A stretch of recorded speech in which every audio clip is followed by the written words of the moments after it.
The NFL draft is here, as are we, for another episode of Dallas Cowboys Overtime here on StarTelegram.com. I am NFL draft expert Mac Engel, and that gentleman on the other side, he's a birthday boy. He's 42 years old today. Mr. Clarence E. Hill Jr., proud alum of the University of Texas. Clarence, happy 42nd birthday. How does it feel to be 42? Feels good. Feels good. As my dad used to say, it's good to be on top of the ground and the ground ain't on top of you. That was my dad told me. I was happy to be on top of the ground ain't on top of me. So happy birthday. Happy to have life. I appreciate you. Yep. Appreciate you as always. I know you're not quite 42, but you look great. And I hope you and your family. I look 42. I look 42. Somebody said, you don't look your age. I've been told that so many times. I don't look 42. Well, the thing, like I've noticed, I did, because I'm 49 now, and I forgot to do it, the importance of shaving. You either all in and commit to facial hair and the graying, or you have to shave, like in my case, every 5 minutes. And I'm kind of in the middle of it, where I think I know where you change quite a bit, because you either shave or you're going with the beard, but it does change your age a lot, that decision and that effort to shave. Yeah, I never shave it off. I may coif it a little bit and stuff like that, but I keep the goatee and I keep the sideburns. Sometimes, I don't shave because I'm not a meticulous man about my coif like you are with your hair. I'm not metrosexual in the sense that I've just rough right here. But I'm struggling with it. I'm not a metrosexual man like you are. But I think how much of that is because you're just being lazy and you don't want to call it what you want. Okay. No judgment. As T.O. used to say, I still look good. All right. No, you got a big weekend this week. The NFL draft is here. The NFL first round is tonight in Kansas City, Missouri, I think. Is it in Kansas or Missouri? Everything's in Missouri, man. Nothing's in Kansas. You're right. You're right. So the first round is tonight. The other rounds are obviously Friday and Saturday. But you've got a big weekend. Your beautiful youngest daughter will be competing in the Texas State Gymnastics Championships. Clarence, how are you feeling about that right now? Is she going to take home gold, or where are we on this? We're going for gold, baby. She's the number one ranked gymnast in the state right now, and has had the best season. But you got to do it. It's only about a few moments, few points, but you got to do it at state, and we're feeling good. She won a state title last year, and a couple of individual events, and we're looking to take the all-around state this year. Her senior year. I'm conflicted because I have to do this damn NFL draft. I will miss the first day of state, but I'm going to on Friday, so I'm going to miss the final day of the draft so I can go up there for the finals on Saturday. But we did a big state send-off this morning at Trinity High School. The band was there, the cheerleaders were there, all the kids were there, and they sent them off with a little pep rally, and so we're excited. So that was my focus on my birthday this morning, and this evening I'll be trying to see what the Cowboys are going to do with the 26th pick in the NFL. Well, since by the way, good luck to all of you, because I'm sure that's kind of nerve-wracking watching your daughter. Oh, most definitely. So congratulations to you and good luck to all of you, really. All right, let's get to the NFL draft. It's tonight. You mentioned it, Clarence. The Dallas Cowboys have the 26th pick in the draft. We have talked about this for months because that's what we do. I know our feelings about this are going to change a lot here in the next several hours, but if you had to be a betting man, what do you think they're going to do at 26? Because I think by now you and I both realize that Bijan Robinson is not going to be there at 26. And assuming he's gone, what do you think they will do? Yeah, I mean, I think that much of the scuttlebutt, there's a chance Bijan is going to be gone. And the Cowboys are going to sit there and just take the best available player. Who that is, I don't know, because we don't know. This is the most volatile draft we've seen in years in recent memory. I mean, you don't know what's going to – everybody has a pretty idea what's going to happen to number one. But starting with number two, you don't know how the dominoes are going to fall. You don't know what Houston's going to do. They're going to take a quarterback. They're going to take someone else, and how that impacts everybody else behind them. And so if a lot of the run on quarterbacks to push a lot of position players down, the Cowboys really at this point don't have an idea who's going to be available, who they're going to pick. They do have a number of guys, that they would be interested in. But if there are a number of guys to be interested in, that means they could trade down, and possibly add a pick and maybe get that guy. So we'll see. They're going to be playing option quarterback. If some by chance Bijan falls, they could trade up. If not, they could sit back and take a guy who falls to them, or they could trade back. But all options on the table. Certainly a lot of mocks have been mocking tight ends to them. I mocked Dalton Kincaid, tight end from Utah to them. I was seeing this morning when Peter King said Dalton Kincaid is not making it to 26. He's going to be drafted higher. So we'll see. It could be a tight end. It could be a receiver. It could be an offensive lineman. It could be edge rusher. So you said best player available, and every team says that. Is there any position? Because they did this a couple of years ago when CeeDee Lamb fell in their lap. And I killed it because I thought they don't need a receiver. They don't need a receiver. And it's as a player, it's really panned out. He's been a terrific player. He's really been worth it. And certainly their decision to dump Amari Cooper, then that made it really work. But my issue was I don't think it necessarily made them any better. And you can pro-con that out either way. Is there any position, Clarence, that you think if they took in the first round, that someone like me or anybody would say, "Whoa, you've already got that guy. Why are you picking that guy? Because you've already got multiple of that position." Well, most people would say tight end, because everybody likes Jake Ferguson and like Hendershot, the young guy from last year. They think, why do you need another tight end? And certainly, why do you need a tight end in the first round? We love Ferguson. We love his future, and stuff like that. Certainly you can look at receiver. You've already drafted. You already traded. For a receiver and Cooks. And why do you need to take a receiver in the first round? So those are the positions, I guess, just 2 years after you took CeeDee Lamb in the first round, you're getting ready to pay him. Why do you need a receiver that high?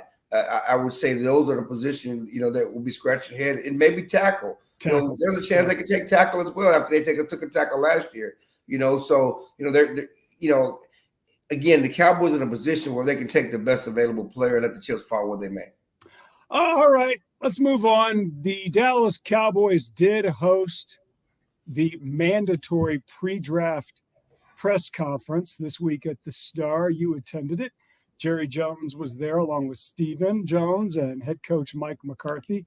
Jerry was at his usual Jerry best, being whimsical and funny.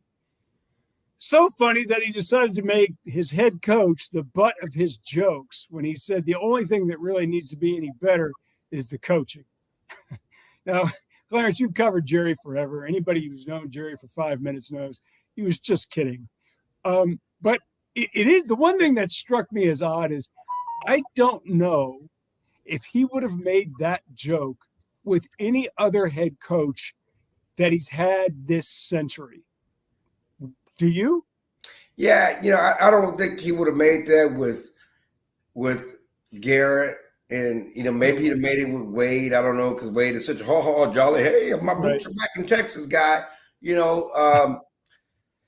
speaks to two things. It speaks to his comfortability with Mike McCarthy, and you can look at it that way. And Mike McCarthy, who's very sensitive about how he's portrayed. He was so mad, how the national media kicked his butt when he made some comments about Kellen Moore. And so, so I was worried about how he would feel about how that would play nationally with Jerry taking a shot at him, especially for a guy who's 12-5 and 12-5 has his job on the line, but going into next season. And that's where it's like, yeah, it's a joke, but did you need to say that for a guy whose job is essentially, they don't make the playoffs, you're going to fire him? Do you think any chance, Clarence, Jerry made the joke because he's 81 or 82, or however, I don't know, 80, whatever it is. And he's like, screw it, I can do whatever I want. Well, I mean, if people misunderstand that or can't understand that I'm just teasing the guy, then that's their problem. It's not mine. That's been Jerry's attitude for the last 20 years because I'm rich and I'm Jerry Jones and I can say what I want. And if you don't like it, tough.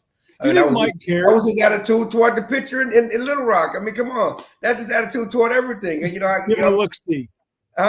Just giving it a look-see. That's all. Curious kid. Yeah. Curious. So kid. he can say what he wants. And again, Mike knows he was kidding. It just how it plays to the world. But it does speak to again, I think that he also lauded Mike for how he's learned a lot of football, his approach to the draft room, his philosophy on football players. It does speak to their relationship and how close and tight they are. And it is a good working relationship. That's been a good working relationship. But we all know just because it works now, just like he said about Jason Garrett, he won't always be in the family photo. Mike McCarthy won't always be in the family photo if they don't win. And I think the other thing, too, is I was reminded of this last week. I had a chance to visit with DeMarcus Ware. DeMarcus asked Jerry to present him at the 2023 Pro Football Hall of Fame induction ceremonies. And that's very rare that you think about all the guys that Jerry has presented for their Hall of Fame induction. That's really rare. And Ware talked about that. And I think it just goes to like Jerry's comment in his relationship, whether it was with Garrett, Wade Phillips, Bill Parcells. Bill liked Jerry a lot. People like the man. They do like the man. He's not perfect, and he's got his flaws and his bruises. But I think ultimately all those men who have played, most of the guys who played for him, and certainly the guys who coached for him, knew his heart was in the right place, and they like the guy. And they know a comment like that is just a joke. But they also know that at the end of the day, it's Jerry's team. And even though he can say, hey, I'm just holding the keys, no, that's Jerry's name on the check. And whatever, ultimately, if he wants to do something, that's what the Cowboys are going to do, period. Right. All right, we got more to talk about here on this episode of Dallas Cowboys Overtime. But first, a word from our good friends at Window Nation. Window Nation, the star of window replacement and proud partner of the Dallas Cowboys, can help you fill the house this season with savings. Buy 2 windows, get 2 free, and make no payments and pay no interest until 2025. Fill your house for a customized authentic Dallas Cowboys jersey while supplies last. You could even help fill the Cowboys house and win tickets to a game. Visit windownation.com/Cowboys now for details. Call 866-95-NATION. Window Nation, proud partner of the Dallas Cowboys. Thank you very much, Window Nation. Back here on StarTelegram.com for Dallas Cowboys Overtime. The big news this week in the National Football League is the worst kept secret of these last few months. Aaron Rodgers has come out of seclusion and has finally been traded to the New York Jets. The guy can't get out of his own way to follow in Brett Favre's shadow, or at least his path. So Aaron Rodgers is no longer in the NFC. The AFC has more good quarterbacks than they know what to do with. That leaves the NFC with pretty good quarterbacks. Not Patrick Mahomes, not Josh Allen, not Joe Burrow, not Lamar Jackson, assuming Lamar Jackson is going to play football again. Aaron Rodgers, name them all. They're all in the AFC. Clarence, we've talked about it before, but now it's a certainty. Aaron Rodgers is gone from the NFC and the Green Bay Packers, which means Dak Prescott is the longest tenured quarterback in this conference.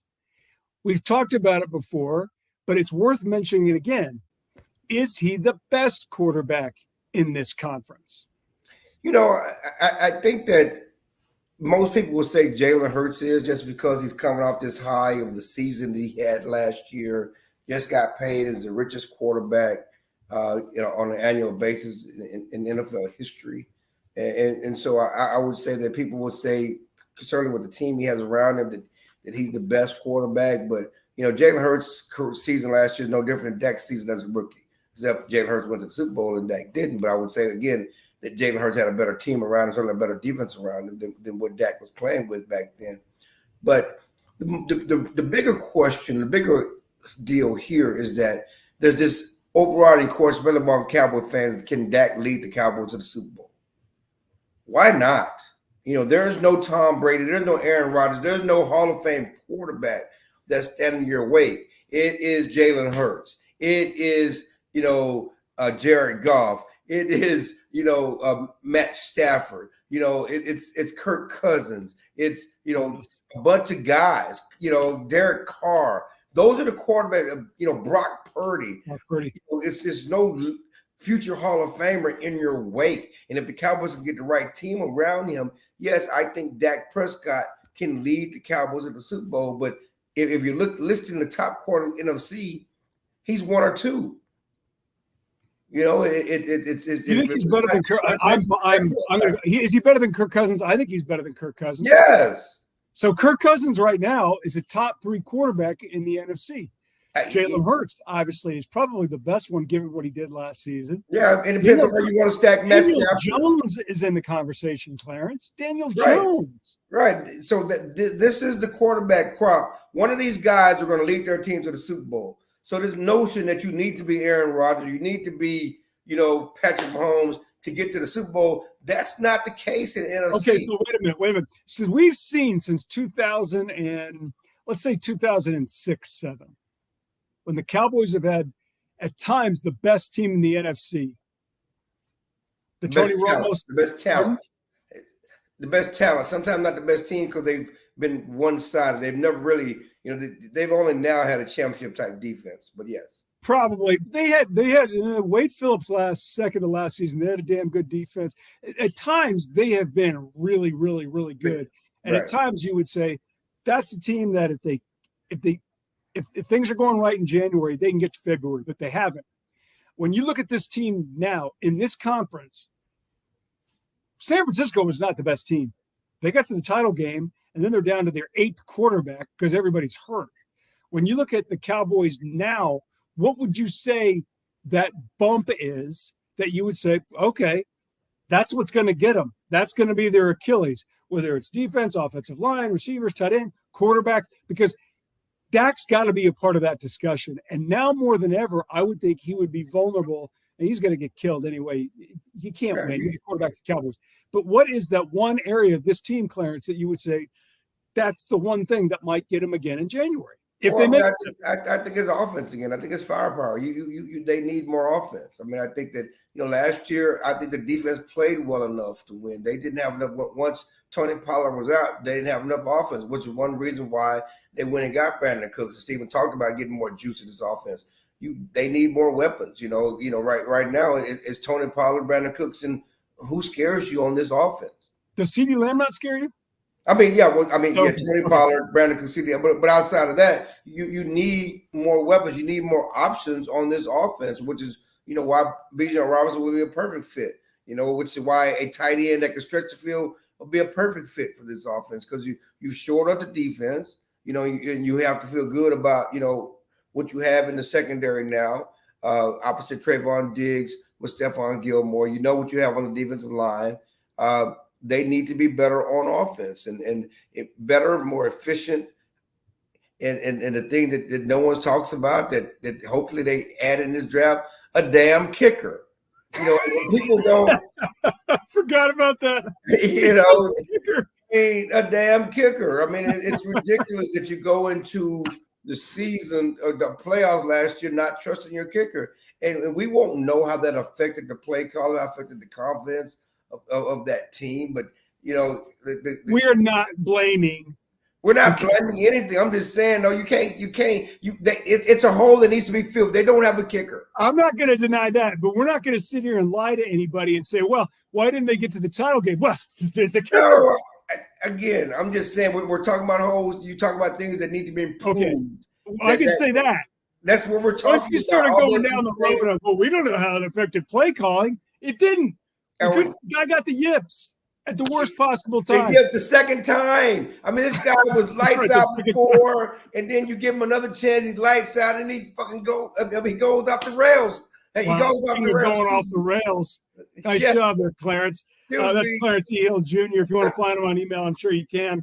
Clarence, last topic here on Cowboys Overtime. We could talk about the NBA playoffs and the Dallas Mavericks, but yeah, they're not in it. Could talk about the NHL playoffs where the Dallas Stars are rolling right now and should get to the second round. So we'll wait to the next week to do that because I'm fully confident they're going to defeat the Minnesota Wild to get to the Western Conference quarterfinals here in a couple of days. We only get to talk about the actual NFL draft. The actual NFL draft. No, Clarence, you can't bleep that out. Glad you asked that. So the only time we can talk about this personal is right now. You have done a mock draft. Good job, by the way. Who do you like? Who do you like as number one?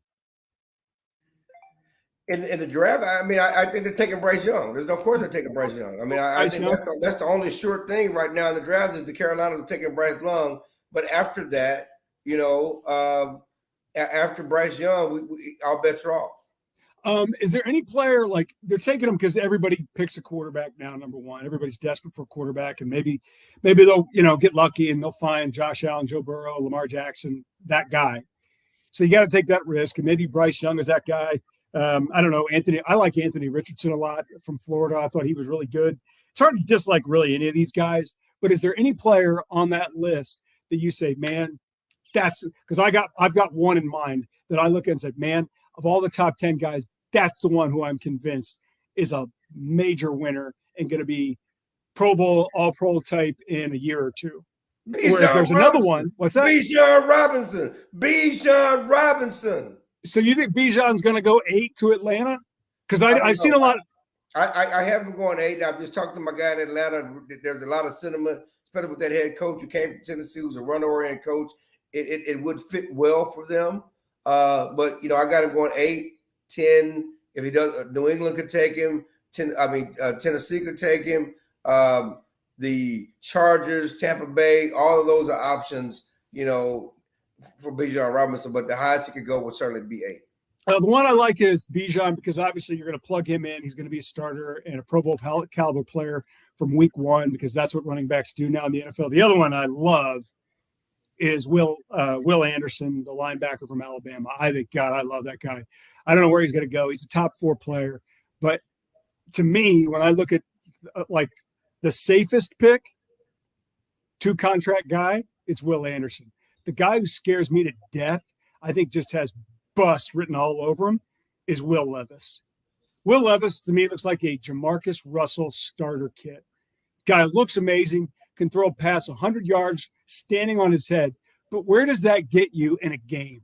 I'm sorry, I'm not buying Will Levis. Is there anybody else in these top 10 you're like, run from that guy? I think that it's interesting. We talk about Will Anderson being a safe pick because I don't know that when you're a team who has a lot of needs and trying to win, you don't have a quarterback, that a defensive end puts you over the top. Let's look at Chase Young. Chase Young was a safe pick. He was a can't miss pick, defensive end at Ohio State, and Washington took him. They passed on 2 quarterbacks. Washington has not snipped the playoffs since Chase Young has been there. This week they announced they're now picking up the 5th-year option. It has not made a difference. They passed on the quarterback with the Chargers. They passed on Tua.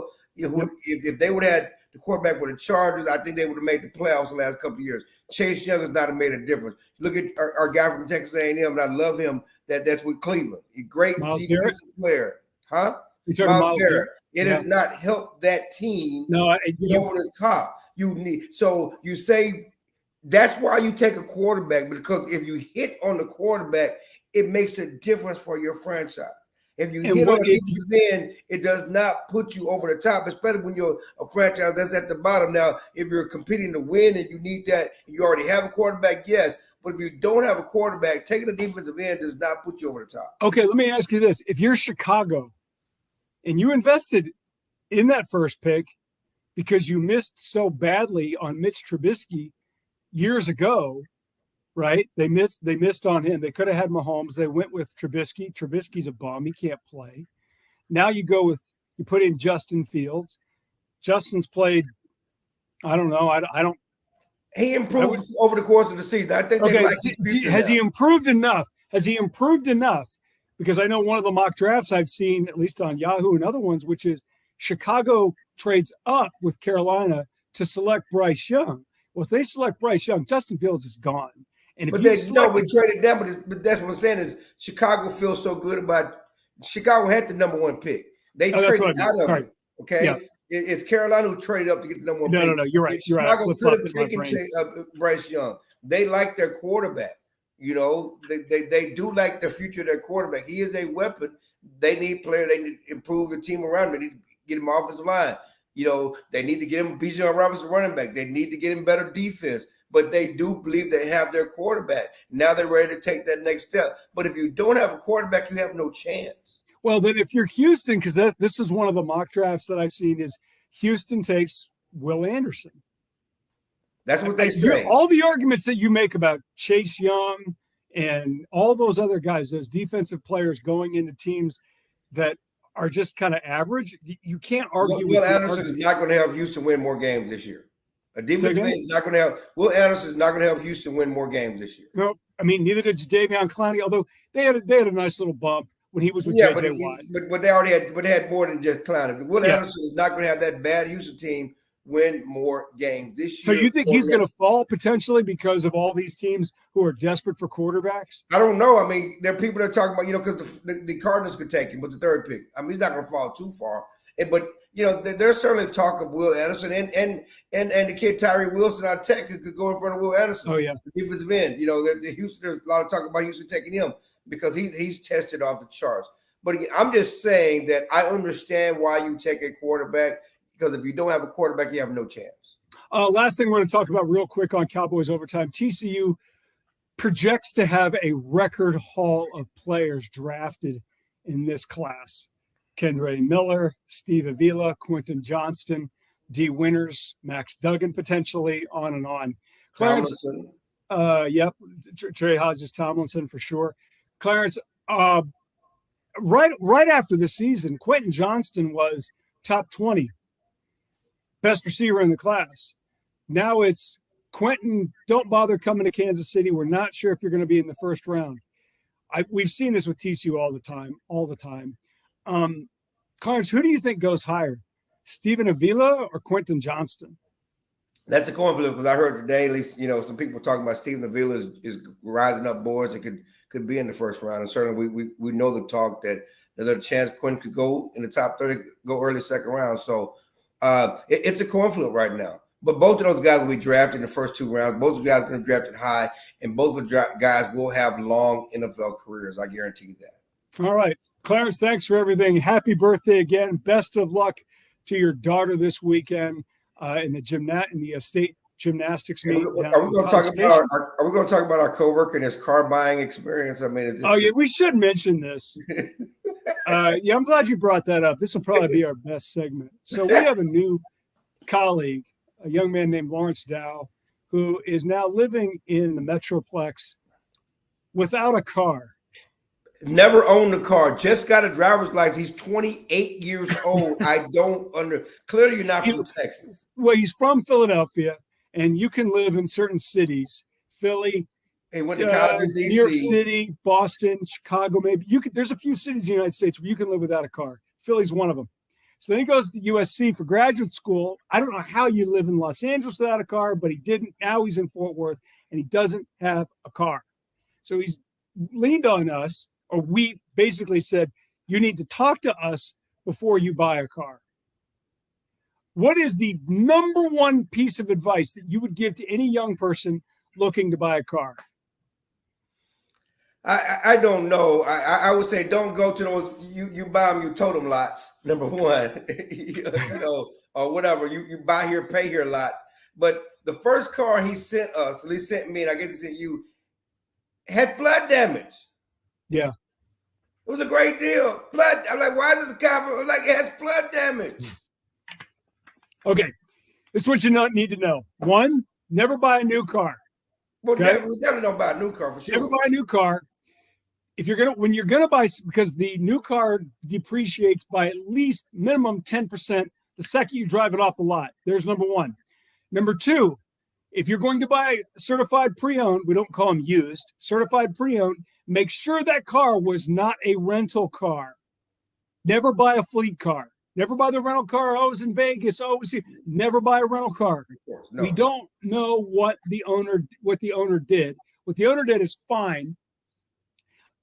Excuse me. I'm coughing because our producer, Candy, is telling us that she owned a rental car. Why didn't you call me before? Never buy a rental car. It's going to go south. So never buy a rental car, and make sure that when you do buy this used car, I'm not getting paid for this. Hondas are great. They last forever. They do. Toyotas last forever. Make sure you take a look at the mileage on it. And the less owners, the better. If you know that owner, if you have any relationship with that owner and you have any ability to establish any trust level with them, that's the car you want. Jerry Seinfeld said it best. You cannot compare a great plumber. I'm quoting his TV show, so don't shoot the messenger.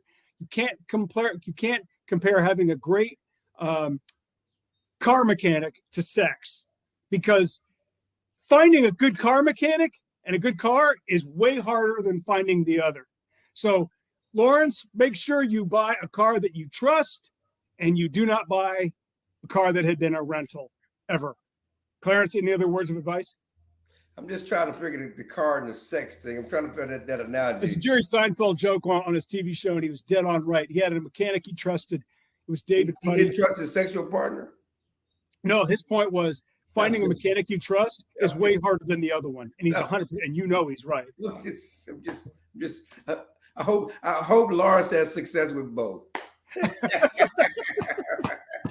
All right, this is fun. Clarence, happy birthday. For all of your Cowboys coverage needs as well as the NFL draft, make sure to keep following us here on StarTelegram.com, and we will see you next week. Thank you, Window Nation. We'll see you next week here on Cowboys Overtime.